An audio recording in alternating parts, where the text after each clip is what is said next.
Kaya pala malalaman ni Camille kung saan yung kasal ni David, mga kamaster.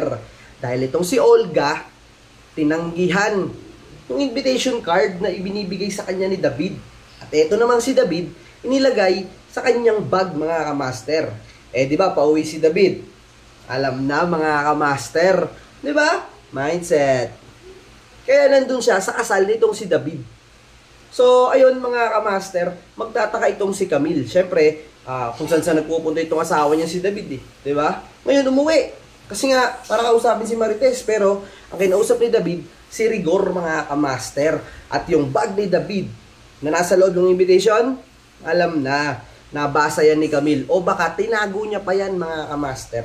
Yan yung mangyayari dyan. Stan, wag na, sure win ako So ayun, ayon sa trailer, di ba? Pupunta si Camille sa kasal ni David, mga kamaster.